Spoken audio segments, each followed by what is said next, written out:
Welcome back, everyone, to another Slab Stocks YouTube live show. My name is Aaron, your host, joined by Nate, 6 p.m. Eastern time every Monday. And this week, we are talking about why is the National so important to the sports card community? Because this event happening July 28th to August 1st in Chicago, Illinois at the Donald E. Stevenson Rosemont Convention Center is going to be the most important event in sports card history. I'm going to say it right now. I think it's going to be massive. I think Nate agrees with me. The fact that there hasn't been a national in 2 years now, because last year's was canceled, the year before is in Chicago again. I just remember back to Chicago in 2019 and how crazy it is. And I can't even really imagine right now what it's going to be like in 2021.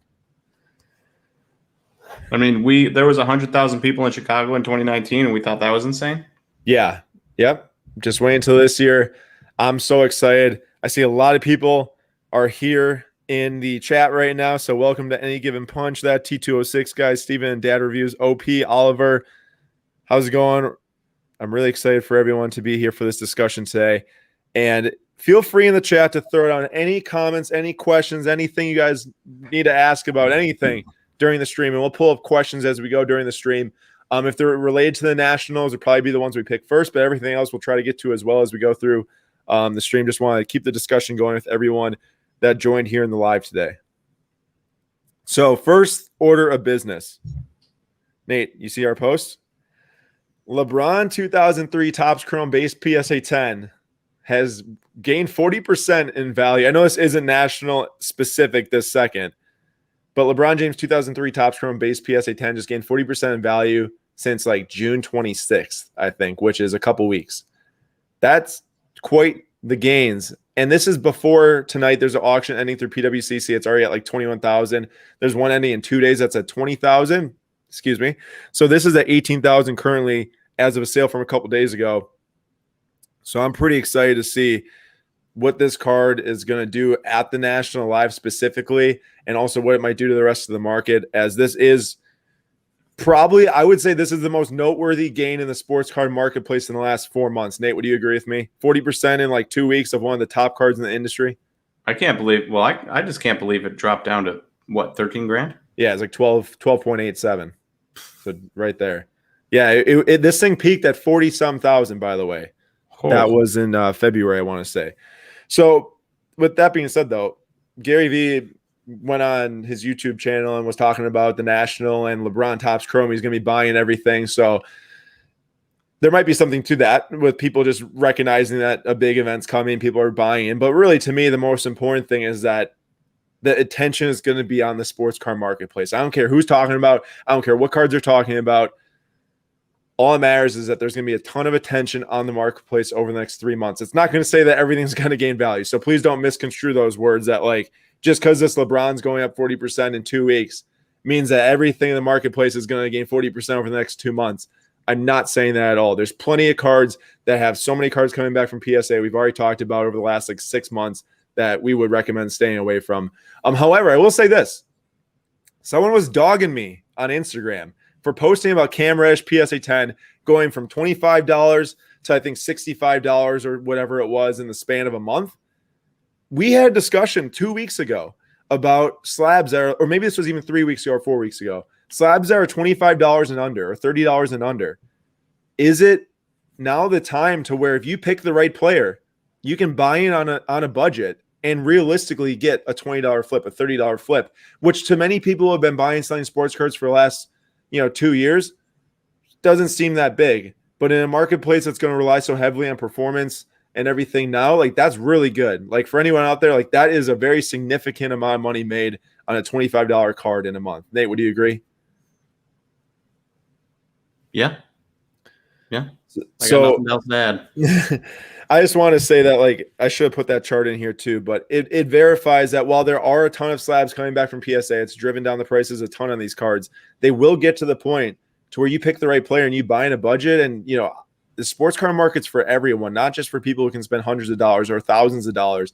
It's for everyone. If you have $5, $10, $15, even $1, there's stuff you can buy. You got to pick the right players. You got to pick the right cards. It gets probably more difficult, but it's still possible, and it's definitely worth it if you want to have fun. I mean, it's difficult, but you can also, spot the Cam Reddishes of the world, right? Yeah. You know he's going to get minutes when his Achilles healed, right? And if you go to baseball, you know, like a guy like Eloy Jimenez is going to be playing when his pec heals. And so it doesn't even need to, take that much luck, as more of just like, find the guys that nobody's thinking about and buy in low because the prices are dropping across the board. And then along with it, guys being injured, people aren't thinking about them. You'll do fine. Yeah. Rabona's got that Pulitzer Gold Kaboom. Come to the booth, $6.95. We'll talk about that more in a bit. Clay, hey guys, looking forward to seeing you in Chicago. Yeah, hey, we can't wait to meet you too and everyone else that's watching. Oliver, congrats on the charity event. Thank you, man. So much more info is going to come in this live stream, so stay tuned for the middle of this live stream. We'll start talking about it. Magic, how's it going? MPerk08, we actually have some information on tickets here in about a minute that we're going to walk through. And then he also asked, how can we attend your charity event? We'll be talking about that too through the rest of the live stream. But I will say it's going to be across the street at the Hyatt O'Hare Rosemont, directly across the street from the Donald E. Stevenson Convention Center, 6 to 9 p.m. Anyone can get in. There is going to be like a limit for how many people can be in the room at one time, because you can't just put like thousands of people in here. But my hope is that if you are able to leave the show at a decent time, you really want to attend, you will be able to get in and get a spot. We're also broadcasting this to YouTube, to Instagram live the entire time, so everyone can attend in a way, participate in the event, participate in the break. It's going to be awesome. Will, Milwaukee boys, what's the latest on the most important knee in Wisconsin? There's been no concrete info other than that he practiced in front of like a private group of people to like assess and observe how he's playing today, which there's been no word on since that. Nate, that's what I heard the last. Yeah, all I saw today was that he was given clearance to not go to media day today for game one, given that they didn't know if he was going to play. But that doesn't necessarily mean that he's not going to play tomorrow if he's not at media day today. Personally, I'd expect us to go 2 games on the road, see if we can win one without him, then come home, play in game 3, win the next 2, and then winning game 6 at home. That's my plan. Yeah. I would. My gut says he doesn't play game 1. Yeah, I don't think so either. Because game 2 is like 3 days later or something like that. Yeah, well, the thing is you're risking for the rest of the series if he plays game 1 and he doesn't feel like good enough, right? Then he just might miss everything. Yep. All right, moving on from the LeBron. Today, the National announced that they added a lot of 5-day VIP passes without the autographs, meaning you get to go in early to the show on Wednesday, Thursday, Friday, Saturday, Sunday, skip the lines, and it's like $139 for the full 5-day pass, which is a little bit more expensive than if you were to buy 5 general admission tickets at $19 each. But I would say, like, for me, if I were to go to the event and I was going for all 5 days, I'd 100% buy it, because the lines have been insane in the previous years, and the lines this year will be even more insane. And who knows if they need to put in any, precautions for any reason to make it even take longer. So I would recommend, if you're going for all 5 days or maybe even 4 days to get the 5-day pass, there's a limited amount. So you got to go onto their website, go and just click like add to cart for like the $19 general admission, and they'll prompt you to buy the 5-day if you want to. And that's what I do. To address M Perk's question about how does using tickets for autos work, if you haven't bought a VIP or a super VIP that includes the autographs, I don't think you can get them anymore. I see it, they're sold out online. The reason why they brought back this 5-day VIP pass, no autographs, early entrance only, is because of that the autograph one's all sold out, and they can't just add more with autographs because they can't sell like unlimited autograph tickets. So that's why they did that.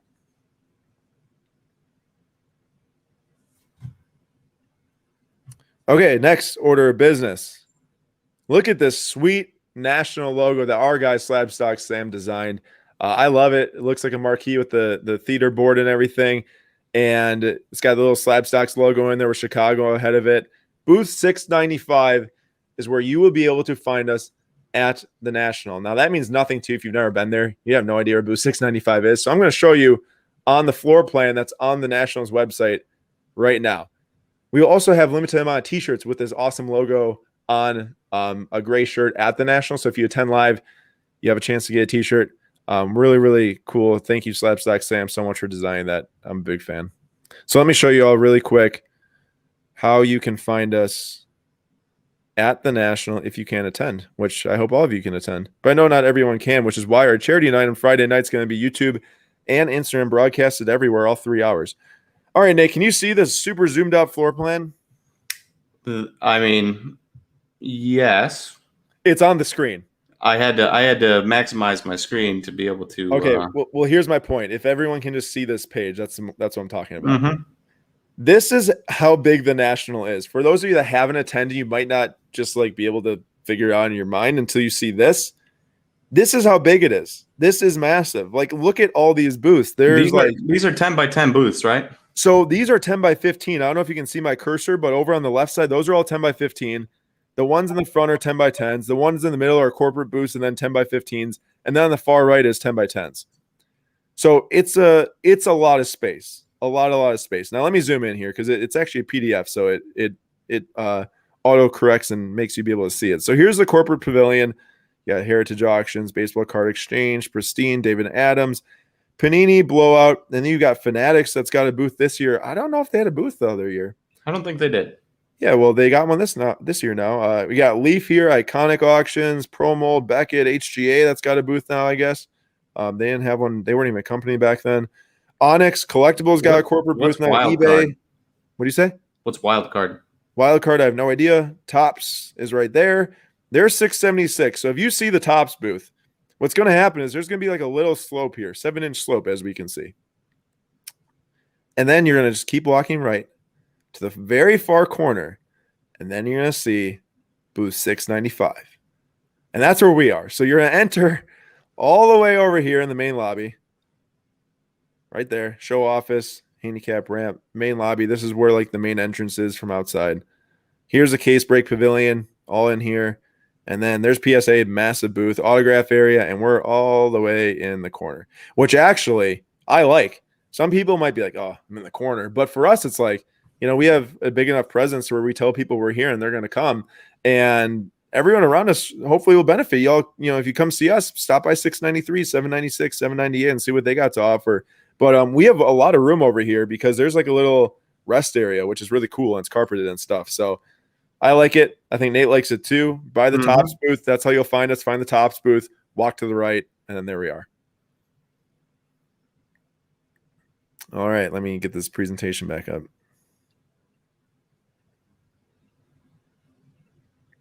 So I think now what we should do is I think we should just have a discussion about the show itself from our experiences. I know Jamil's doing his 5-part national series right now on YouTube. So if you have questions about like different hotels, and he talked about the history of the National in episode 1 that a lot of people watched, that's really good to go to. But I want to talk about, I'm sure Nate does too, just about why it means so much, not to us individually, but the community as a whole.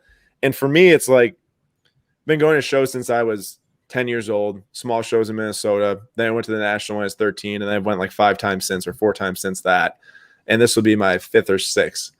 And this is the one place that you can go throughout the year that you know you'll find people there that are like-minded like you. You know, like in the past, like especially before sports cards became like really cool, I'd say, it was hard to, you know, actually connect with people on a personal level over cards. It just was. Not until Nate really started getting the cards did I have like a really close friend that was buying and selling cards and enjoyed them. Like even it wasn't even to the extent that I did, but at least would go to the shows with me and stuff. And that was awesome to see. Update. And now you go to the shows and you're going to find still not to the extent that you enjoy cards. Oh, I didn't say, I don't know. I don't know if anybody can get to the extent that you enjoy cards. I'm sure we got some people in the chat that would rival me. That's true. But yes, the buying and selling is good. It's fun. Will you find a bunch of deals at this show? I think you have a better shot this year of finding deals than in years past. In years past, the market wasn't as hot, which obviously like the market isn't scorching right now. Like, you know, cards have declined over the last 3 months, but the market is hot compared to 2019. There's no denying that. I think that you're going to have so much competition from dealer to dealer to dealer as more dealers come into the space that are really connected to the social media aspect of it, the values, the flipping, the buying, the selling, versus just showing up with your collection, pricing items as you wish, and then they sell or they don't. I think there's going to be a really competitive side to the selling this year. And I think that there's going to be a lot of sellers that need to satisfy not as many buyers. Nate, would you agree with that?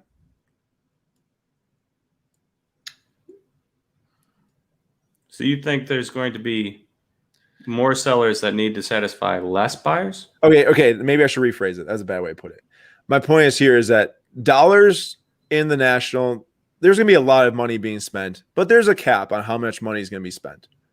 People there who are at the show selling, there's only a finite amount of booths that are there. And those booths need to fight over the dollars in the room, because the dollars in the room can walk from one booth to the next booth. Mm-hmm. That's what I'm trying to say, is that especially if you don't have rare stuff. I'm not even saying rare stuff. If it's not rare, you have to be priced competitively. I think in years prior, it was kind of like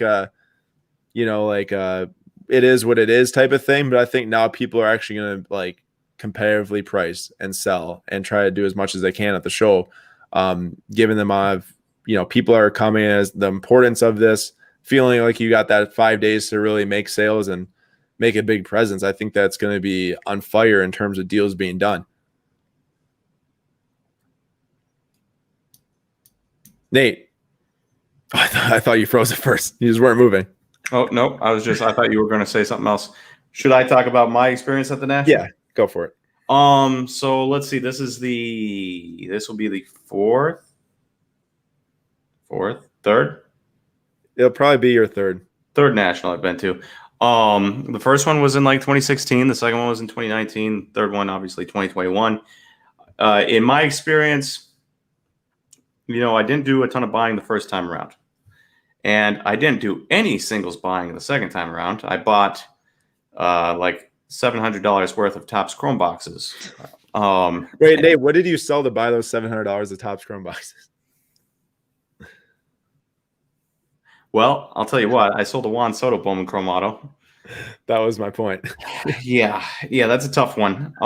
Tough to have sold that, and also tough to have opened those boxes, because if I just held on, they're like $800 a pop right now. That makes up your Soto just about. What? That makes up your Soto or even more, right? Yeah, if I sold the Soto and bought 3 Bowman Chrome boxes, which I did, you're looking at $2,400, which would have made up for the Soto. That's nice. That's nice. But of course I opened it up and I got wrecked. But in my experience, walk around, specifically if you're looking for wax, walk around and find prices. Don't just go up to the first place. David Adams, so you go up there and you're like, well, David Adams must have the best deal, and buy it. There are going to be little booths around the show that have, one case of 2021 Topps Chrome, right? Or one case of 2021 Topps Flagship, or whatever it might be. And they might want to move it, and they might price it, $10, $15 a box underneath what a David Adams or a Blowout will price their stuff at. So when you bring money, bring cash. Don't just you might be able to do PayPal, but you will be able to do PayPal, but it just might not be with everyone. Yeah. So bring cash. You can probably do PayPal. It might be a little bit easier to keep track of how much money you're spending, though, if you bring cash. And then do your due diligence. Unless you find a deal instantaneously, you walk past something, you say that's the greatest deal in the history of the world, I have to buy that. Scout out the show and maybe take a map and make a mental mark of the booths you want to go back to, because you don't want to go buy a box of cards for $120 and then walk 2 booths over and find one you could have bought for $105. Right. I would add to that and say, figure out now obviously no sports card is a need, but figure out like what's like nice to have versus like a really, really big want, right? Like there's gonna be a lot of times you're gonna walk up to the booth and you're gonna say, whoa, that looks really nice, I should just buy that.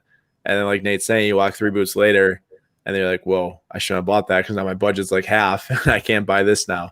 I have found in the past that when I specifically not the last one in 2019, but when I was younger in high school and I would spend my money way too fast, like what Nate was saying. And then I'd buy like 6 cards and I have no more cash. And then I'd be like, okay, now I have to trade, which trading can work, but it just doesn't.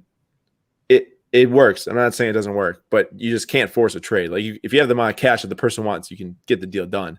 But you can't force someone to trade with you. Yep. And I learned this lesson in Dallas. I bought a Julio Rodriguez Bowman Chrome Mojo non-graded for $60, and it was a fair deal. It was 60 on eBay and 60 there. And I was like, whatever, I'll take it. The next day, all the way on the other side of the show, there's a Mojo PSA 9, $60, right? And so I bought that one too because it was just as good of a deal as the non-graded. And so, sometimes you can find those where people are pricing a non-graded and a PSA 9 the same price. And obviously you'd definitely rather have the PSA 9, especially because if it's something like a Julio Rodriguez Mojo, it's likely already been looked over for grading condition by now. Right. I agree. One more thing I'm going to point out here is that if you've been to, like, let's say the Dallas show, I would expect to not expect that. I would say now let me back up 1 second. I went to the March Dallas show. Nate wasn't there. Nate came with me to the May Dallas show. The March Dallas show, I felt like that there were no like $1 or $5 boxes. I think the May one there may be a little bit more than the March one, possibly because of COVID. I found a couple. Yeah, possibly because of COVID reasons. But like in March, I feel like there was none. I would say at the National, you are going to get a taste of everything. You can come with $20 and find $20 in cards to buy that you will be satisfied with. You can bring $1,000. You can bring $50,000. You can probably bring $100,000, and even I'm sure there's gonna be cards out there that are millions of dollars. So the point is that like don't use a prior show's perception to maybe like judge the National. I'm not trying to say Dallas is bad. I actually love Dallas. The last May show I went to in Dallas was awesome. When Nate and I went, that was super fun. Mm-hmm. Nate found nice cards, like he was saying, for $50 to $75. He got that nice Marte deal, and it was a great show. But my point is that like the National will have something for everyone. And you will see more soccer this year because 2 years ago, soccer was very small. There's probably only 1 or 2 booths that really had it. I started opening, that's really when I just got into soccer. I started opening some soccer boxes and got into it right there. And then the rest was history with that. But I will definitely have a ton of soccer. There will be a bunch of like Marvel booths, Pokemon booths. There will be booths that we've never seen before, stocked with Star Wars cards probably. Like, it's going to be really cool because you're not going to just find people that want to buy and sell Jordan, Kobe, and LeBron. And that's why I think I'm most excited for the show too, is because of the diversity of the not only the attendees, but the dealers as well this year. I think it's going to be the first show that's going to have tons of people there that possibly are like, celebrities type of deal, which I'm not trying to say like that's going to like make or break a show. It's not, but you're going to see more celebrities than ever at the National. You're going to see more people buying and selling stuff that they just enjoy because there's going to be people like them there because everyone's going to be attending. In the past, there's probably people that enjoyed Pokemon, but we're like, no one's going to buy it here. Like, why would I set up with that, right? That's not going to be like it this year. Aaron, if I can jump in here. Yeah, go ahead. One thing that I did not know in 2019, most people know, I just wasn't comfortable at card shows at the time, is that there's no shame in asking. Aaron talks about, bringing in $20. We did a, what did we call them? What was our when we bring $20 and just try to penny stocks. Penny stocks. Yeah. So we did a penny stocks show where we'd go and bring X amount of dollars, and then you have to get as many cards as you can for that amount of money and see how much money you could make on the resale market from those cards without actually like looking up the prices online before buying them. And I was having a terrible time. I wasn't finding anything. I was grumpy because every box I went to was picked over because we did it the last day, and it was terrible. And it was mostly terrible because I didn't actually ask any of the dealers if they had anything else or if they had boxes they hadn't put out, stuff like that. Aaron goes up to a guy and he says, "Hey, do you have any dollar boxes?" He's like, "Oh yeah, I didn't have any room, so I didn't put them out, but you can take your look through them." And this was the last day, and Aaron got to look through an entire dollar box that hadn't been looked through yet. Yeah. And now the market dynamics have changed a little bit. Those guys probably know what is in their dollar boxes. That being said, especially for a sport like baseball, where you can have a Bowman Chrome prospect auto, like if you're going through and you're finding, I bet you'll find Joe Gray autos in dollar boxes somewhere at the National. Somebody will not know that Joe Gray for the Brewers dominated single A, and his autos had jumped up to like $20 a base auto. Somebody will not know that. I guarantee it. And you will find Joe Gray Bowman Chrome autos that were $3 last year in somebody's dollar box at the National. All you have to do is search them out. So while a ton of guys will just have their premium cards out, and a ton is made out of premium cards, you can find great deals if you just balls up a little bit and ask. Yeah, and like for me, it's like at our booth, like I don't hold like an insane amount of cards. Like I just can't do it. I only have, a certain amount of cards I'm buying and selling and have ready to sell and then go buy a couple others type of deal. But there are dealers who have boxes in their storage units, in their closets, in their safes that they haven't looked at for 2 years that they're going to bring out here. Now, I'm sure a lot of them will have looked through them again and repriced them, but you don't know when they repriced them, right? Like people have an insane amount of cards. Like I've seen pictures of people that have cards that they haven't looked at in multiple years, and it's not going to be that uncommon at the show because the biggest dealers in the world come here to set up. So that's a good point, Nate. Yep. I agree with that. I think really quick, just talk about the daily, like Wednesday to Thursday, Friday, Saturday, Sunday, and how it's different. Because in the past, I don't know if this year, if it's going to be as much like this, because I think it's going to be so busy, it doesn't really matter what day it is. But in the past, I definitely say like Thursday, like Wednesday night's big because it's the first time that people can come into the show, and it's a really jam-packed 4 hours. But Thursday and Friday always seem to be like the really big days, just to, like sell a bunch of stuff, at least for us when we didn't like have an insane amount of stuff. Like we were out of our cards probably by like Friday, aside from a few that people didn't care about. And then Saturday is big because people who can't get off from work for either Thursday or Friday or Wednesday or whatever come to the show on Saturday. And then Sunday was always a quieter day and people are leaving early. However, after last show, they have a new rule enforced for dealers that you cannot leave the show until it's complete on Sunday. Otherwise, you lose your spot. Which is nobody is going to lose their spot. No, it's the biggest cardinal sin is to lose your spot at the National because you're never going to get it back again. Yeah.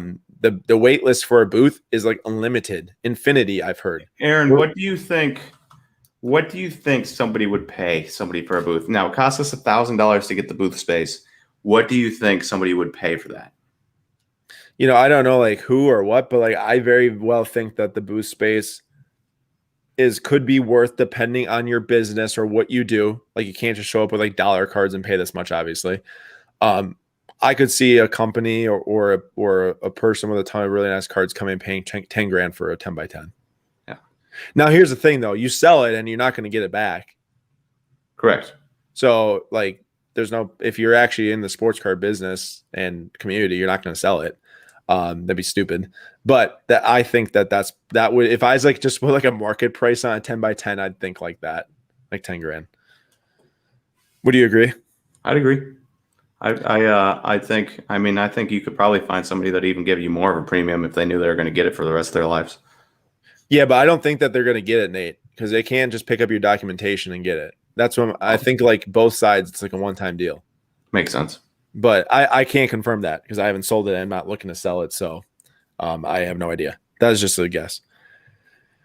All right, time to talk about the charity event. So actually, before talking about that, we got a question here. Do all the big shows not have Wi-Fi on purpose so people can't check comps? They do have Wi-Fi at the National.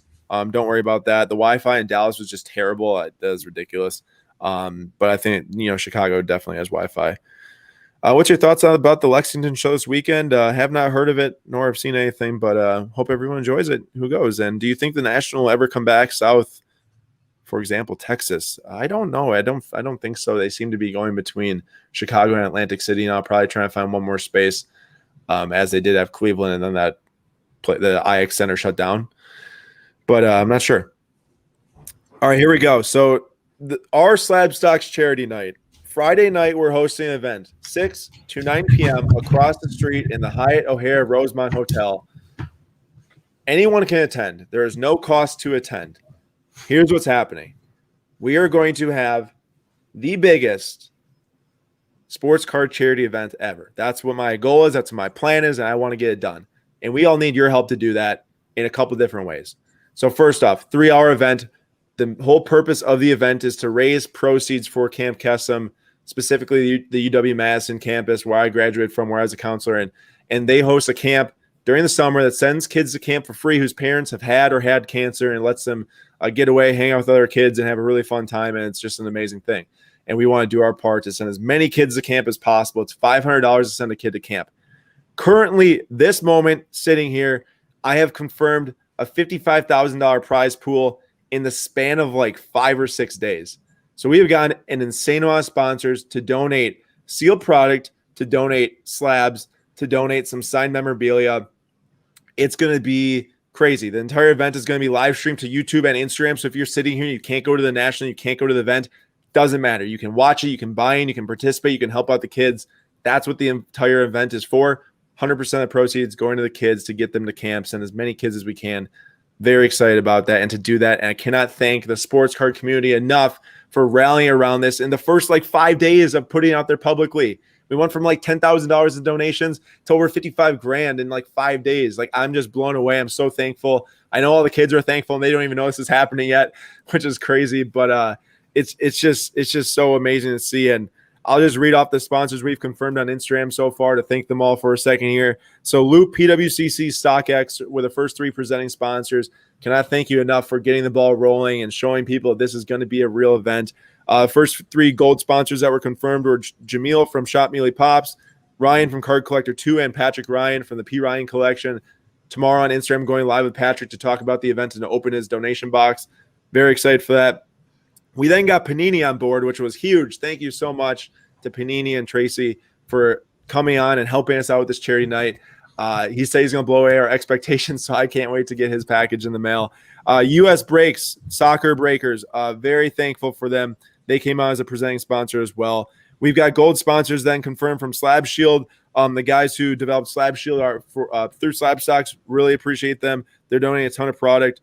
We've got Jason from OTI Sports. Thank you to him for jumping on so quickly. He's responded back and was immediately in. I appreciate that a ton. Mikey B Cards. Mikey's a breaker out there on YouTube and on Instagram. He's a super nice guy. I just talked to him for the first few times, but I know that he'd recently beat a cancer battle himself, and this was just super, near and dear to his heart, and he was so excited to come on and help out these kids. So he's sending us a ton of sealed product for that. And Mikey, just thank you, and congrats. So excited for you to beat cancer. And then we recently, today, I'm going to go really quick and go to the right side of the screen. Clay Cards. Clay, thank you. Love Clay. I've known him now for almost 3 years. Great guy. Does PSA submissions for people. Excellent job at them, too. I've sent multiple items through him. GB Sports Cards, another soccer breaker, came out as presenting sponsor. Love the soccer community. You all are really helping on showing out for everyone and for the kids. Sports Card Live, Jeremy, awesome dude. Just recently met Jeremy as well, but he's really great. He lives in Canada. He's going to come to the National. He donated a super awesome hockey card for the event. I'll give a little preview right now. It's actually a Wayne Gretzky OPC rookie PSA 3 from Canada, the vintage 1979 card.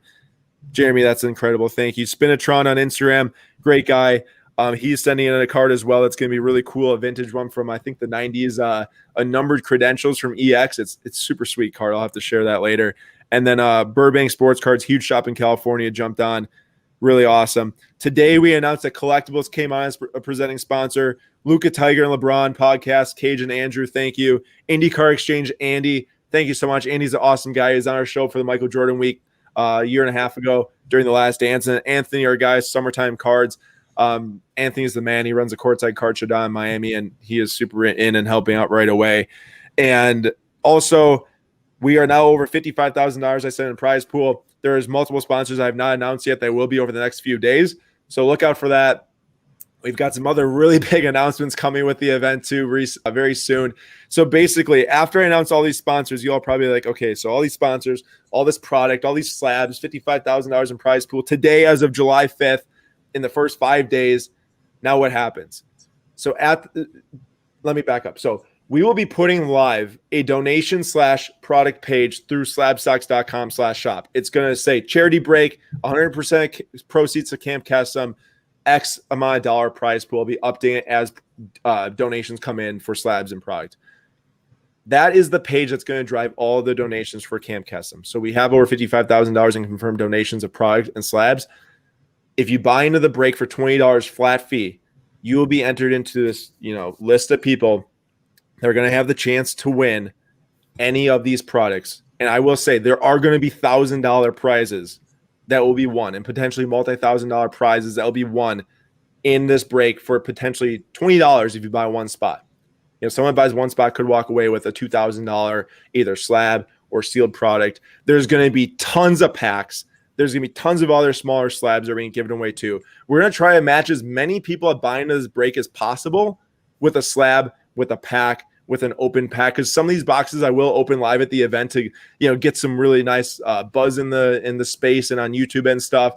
Some of them are going to be kept sealed that will be raffled off. So basically, anyone buys in is going to have a shot to win any of the prizes on the prize list, which will be public for everyone to see. Please, if you are watching right now and you want to know how can you help contribute to this event, because we've already had, like I said right here, what I just probably said 20 some sponsors already, and then there's also a bunch more I'm going to announce.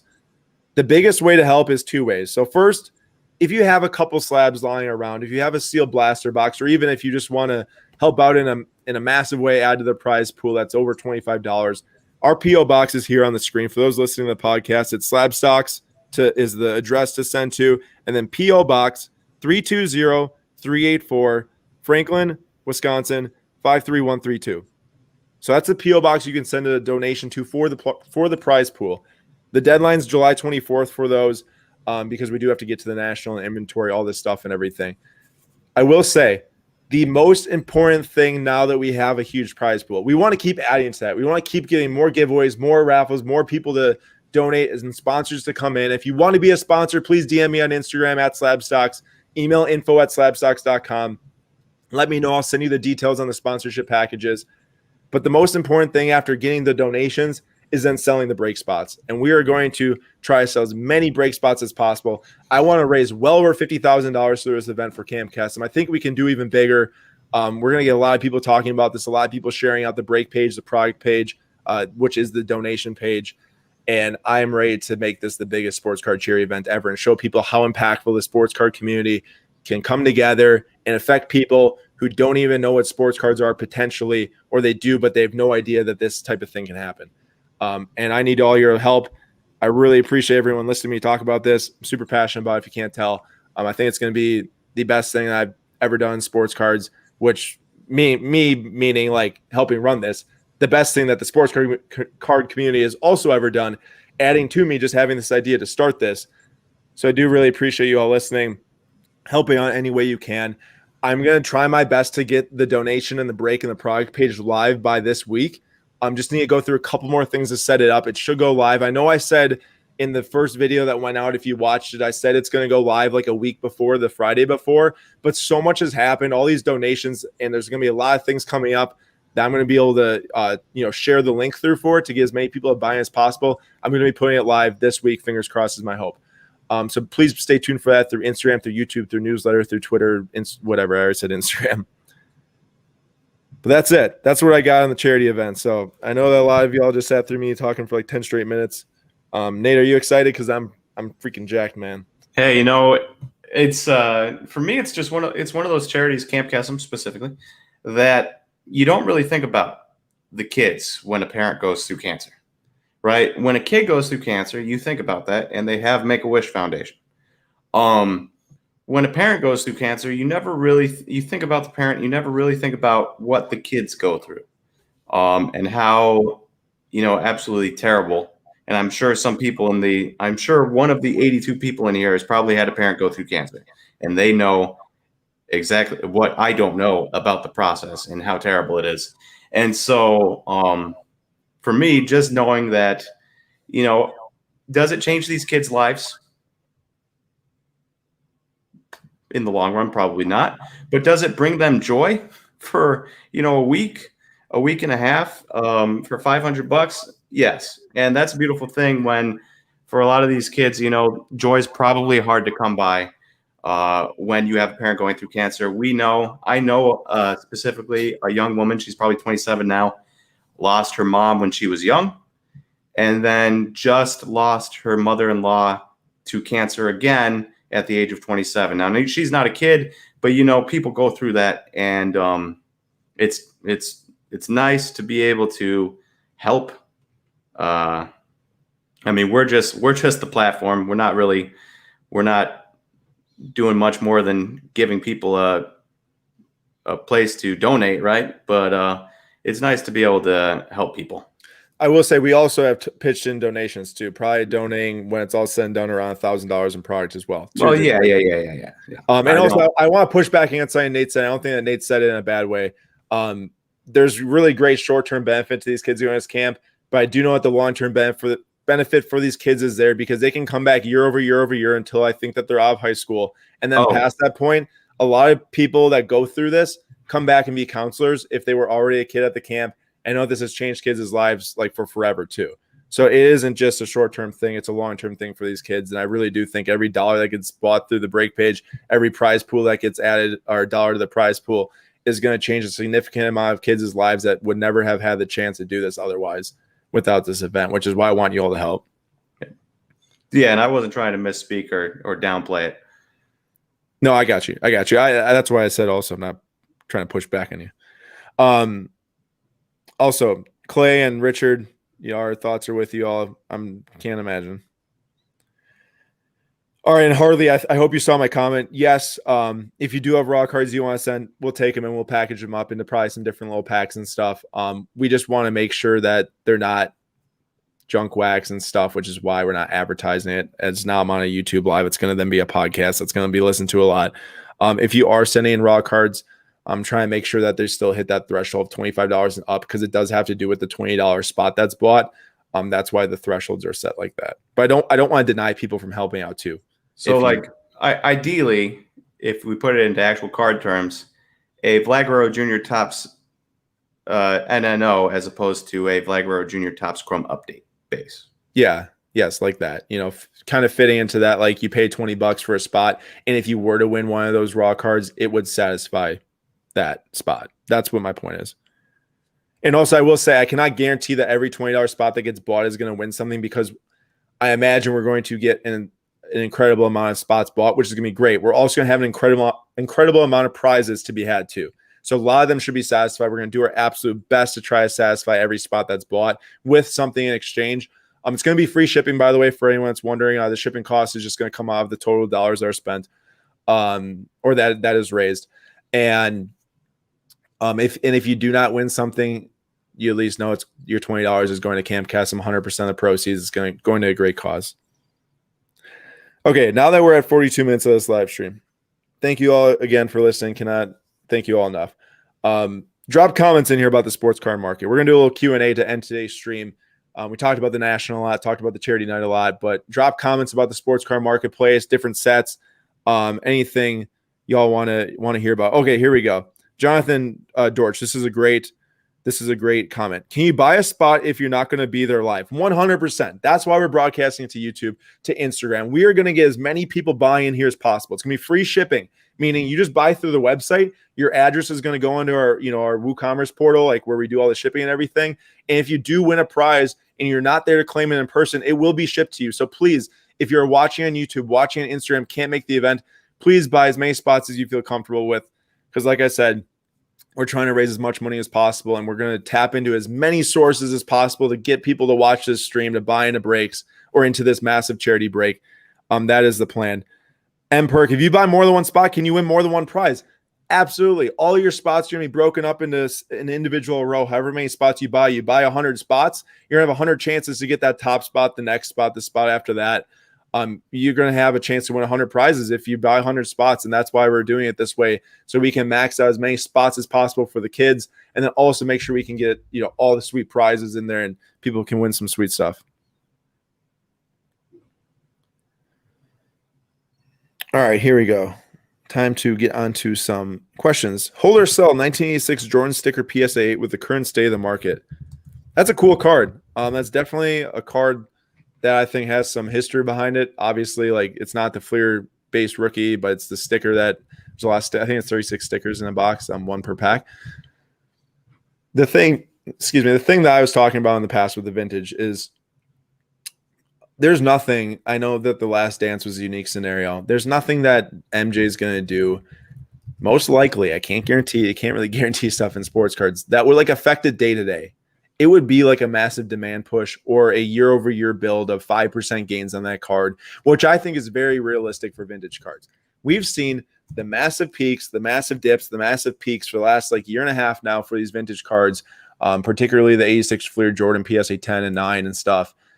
And that just is not how those markets are supposed to work. Those are called blue chip investments for a reason. You don't buy a blue chip investment, it runs up like 300% in the span of like, or I should maybe say like 150% in the span of like 2 months or something, or maybe it was 300%. It went from like 250 to like 750. You buy those because you want to hold them for year over year over year to make a percent gain year over year over year and holding something really cool. That's why I think those cards, the purpose of them are in the marketplace. And I would say to not buy if it is running up on one of those trends because it will dip back down.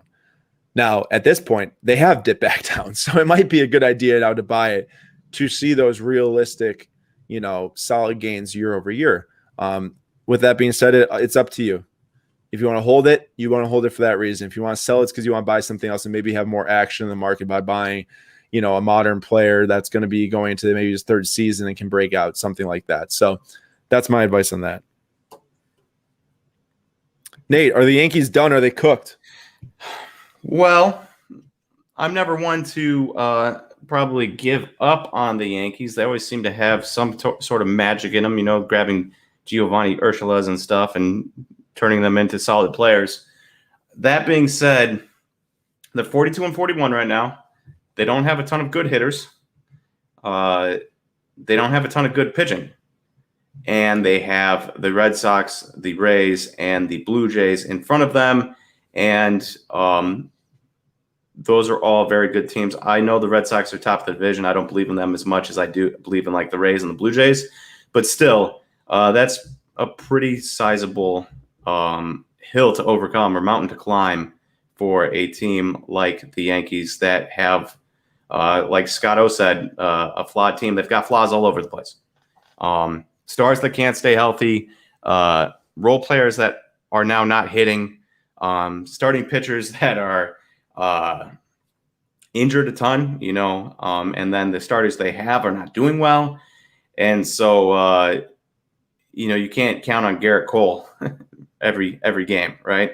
And that's pretty much the one good pitcher they have right now. So they are flawed, and they are likely going to miss the playoffs. That being said, the Yankees are one of those teams that until I see the end of the season and they're not in the playoffs, I won't believe it until it happens. Jonathan, coming back with another question. Best way to find out the hierarchy of card sets. So there's a lot of card sets out there, obviously. There's a lot. But the best way to break it down into the few that are the highest in regard in the sports card marketplace is to go to our YouTube channel right after this live stream, go to the playlist, click Slab Stocks 101. The first like six videos or 5 videos are one video per sport for the 5 major sports. And in those videos, we break down the top sets for those specific sports.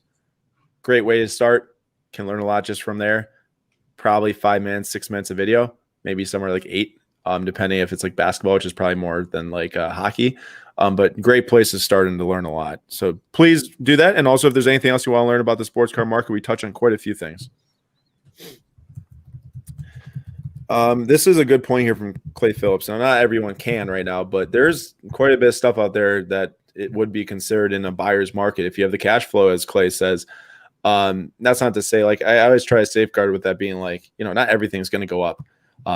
There's been like multiple instances in the marketplace over the last 2 years that everything in a specific segment has went up. And I don't want people to buy thinking that.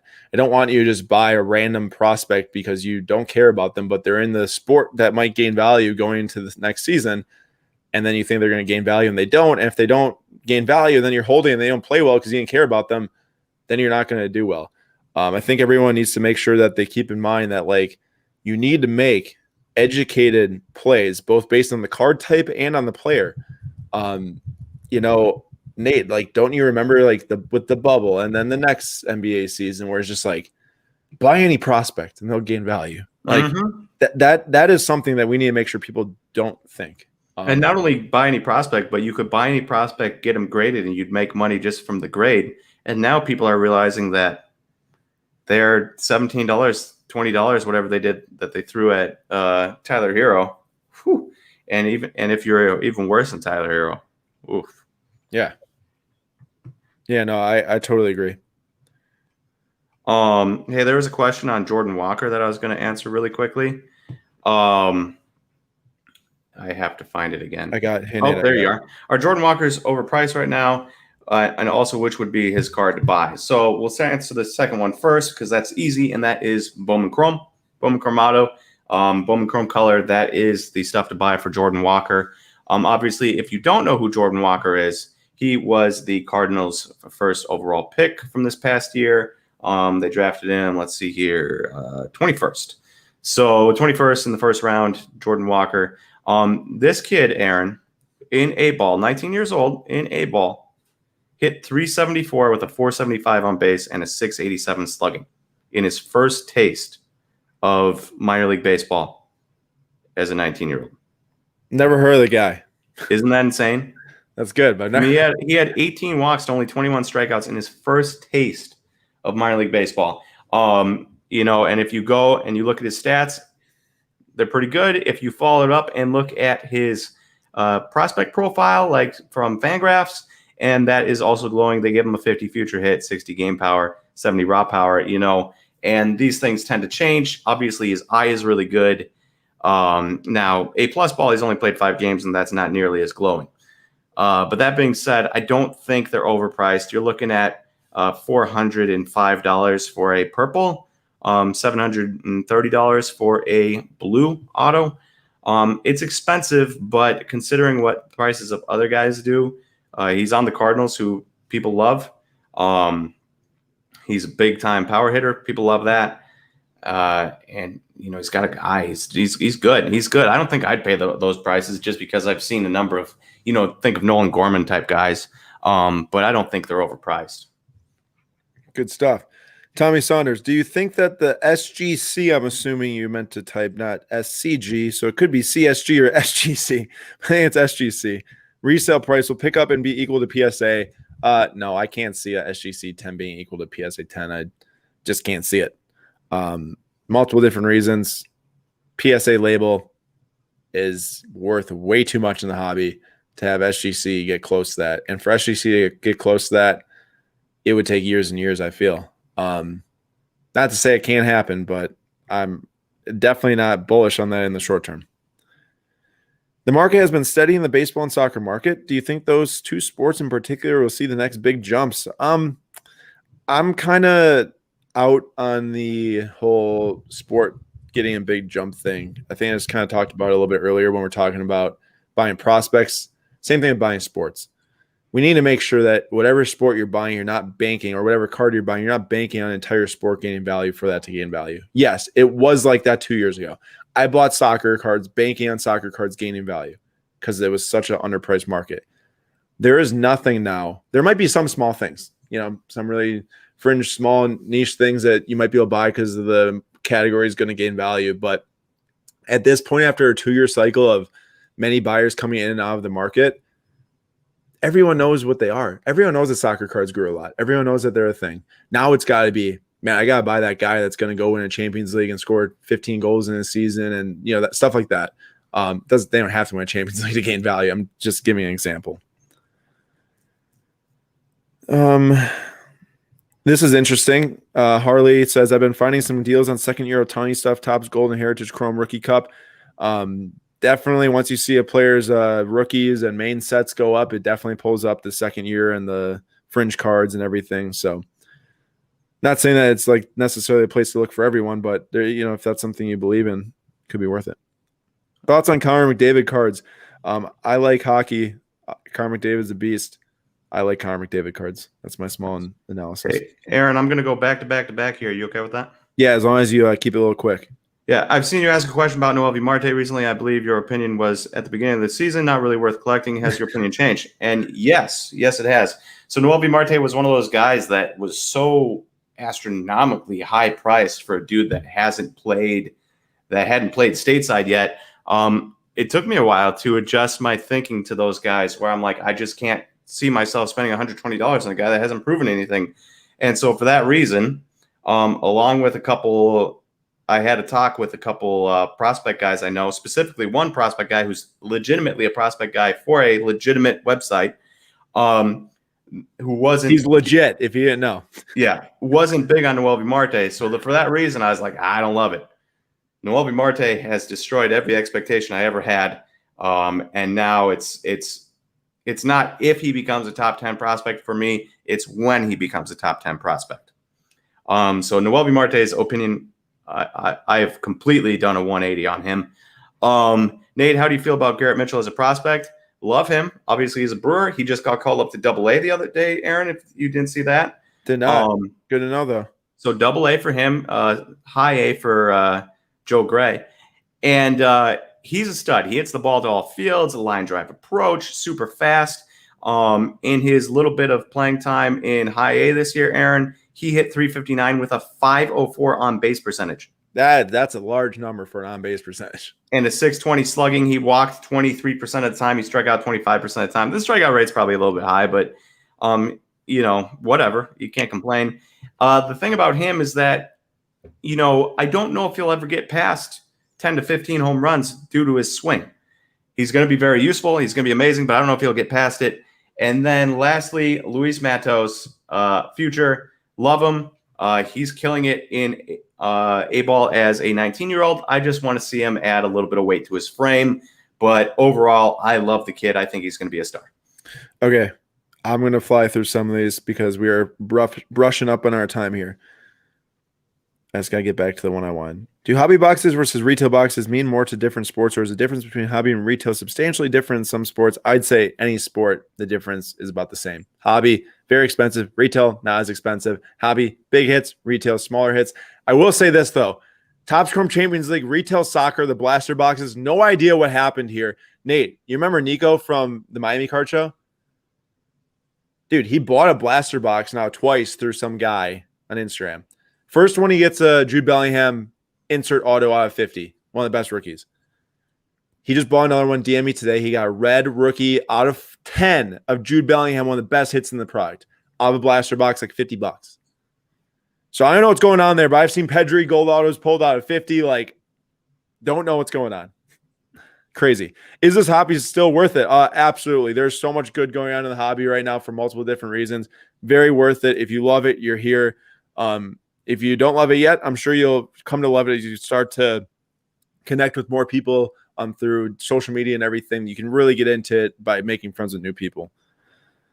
Invest big into Bobby Witt. You can thank me later. Scott O just gave you a little shine there. Thoughts on Topps Chrome Soccer and this year's soccer rookies. Tons of good rookies. Lots of product was made, but it's a good set. And then really quick for Emperor, because he asked this earlier, I missed it. Can you give advice on how to go about using autograph tickets at the National and how the wrapper exchanges work? I've never used the autograph tickets. I've never been an autograph guy at the National, so I don't know. I can't really tell you. I'm sorry. As for the wrapper exchange works, you can go and buy boxes at certain booths, and then you can bring those boxes to the Panini and Topps booth, and then they'll give you National packs based off of those boxes. However, I have no idea how it's going to work this year. So many people are going to be there. So many people are probably going to be trying to get the packs. I don't know if they're going to run out. I'm not really sure. So it'll be very interesting. Aaron, so Italy taking the Euro? Nope. England, man. Come on, Ed. Nate, your prospect knowledge is amazing. From Harley. And then Scott says, love me some shine. Have you been trying to research slab cards on site but can't find anything? Are you talking about Slab Stocks Pro? Peg Junk, shoot me an email, info@slabstocks.com. I'll give you a little help if you want it. Okay, that's all we got for today's show. The biggest things are July 30th, 6 p.m. to 9 p.m., YouTube and Instagram Live. Don't miss it. The charity event's going to happen at those times. If you wish, you can donate prior with some slabs or wax. If not, please be ready for that donation and break page to go live. $20 a spot. Chance to win unbelievable prizes out of this thing. I can't wait to start sharing what's coming in the mail. It's going to be an amazing event affecting tons of kids' lives for right now and for the future going forward. Couldn't be happier to help put it on. And I just cannot thank the sponsors and everyone's going to participate in this enough, because, like Nate said, we're just the platform. Like, just, I had this idea, thankfully to my roommate in college who taught me about custom, and just amazing. And now here we are doing this event, and cannot wait. Super excited, and can't wait to have you all be a part of it. Nate, thank you for joining the stream today as well. Yep. Thank you for having me. And thank you to everyone for being here. Really appreciate y'all. We will meet you all at the National Booth 695. Do not forget it.